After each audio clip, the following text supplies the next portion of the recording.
Hi, my name is Maverick Brown and I'm an interior designer. I'm here to give you a little insight into what I do. With me, I like to say I have a gay talent and my gay gift was designing, and it was just a natural thing for me. Most of us are renting and most of us are broke. We're artists, and so it's the reality of the life that we are living. Not everyone can spend $2,000 on a chair. So here are a few tips that I'm gonna give. Tip number one of the most cost-effective ways to design a wall when you're renting is what I like to call temporary wallpaper. Temporary wallpaper is a peel and stick kind of installation in which it doesn't consist of the old school traditional paste and water installation process. This one is a lot more easy. You literally peel and stick like a sticker. You take it off and you're out. It's cost effective. Strategy number 2, less is more. I like to believe that, in this day and age, you don't want to feel like your space is cluttered. It needs to be well curated. Storyline. So another cool way is to display things is by having a clean, simple shelving unit to display all your accolades, whether it be a travel object that you found overseas or whether it be something an award that you won.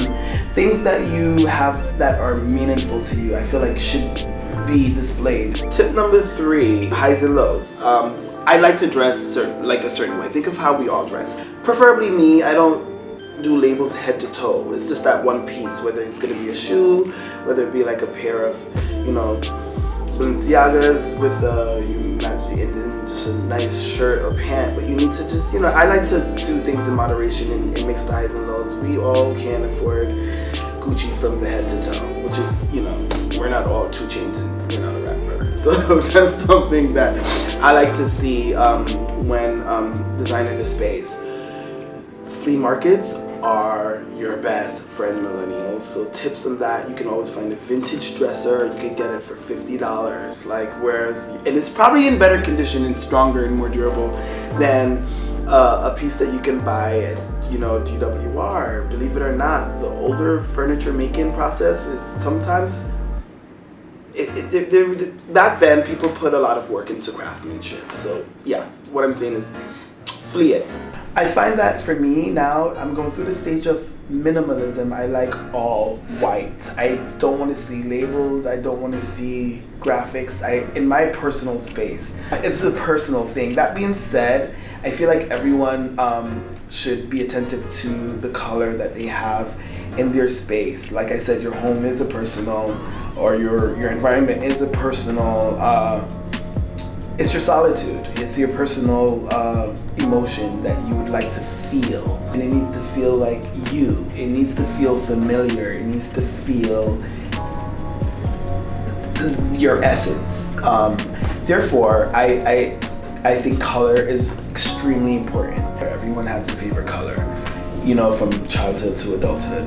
I say find those colors, create that mood around it, and let it be a reflection of you, because whatever you do put on that wall, it's gonna have an effect on your energy and your mood, and you want to make sure that you feel like yourself throughout the process. The next one is accessories. Accessorizing is so important to me.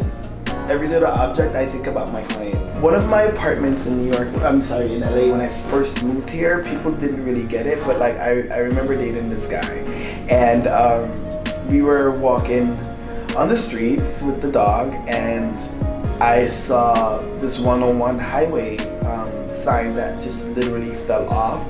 I was just like, oh my God, we have to take it. I need it. And he thought it was crazy. Got into the space, and it was the perfect art installation, and it just embodied my new chapter in my life every time I saw it. And it was just something that made me really happy, and it just was a conversation piece.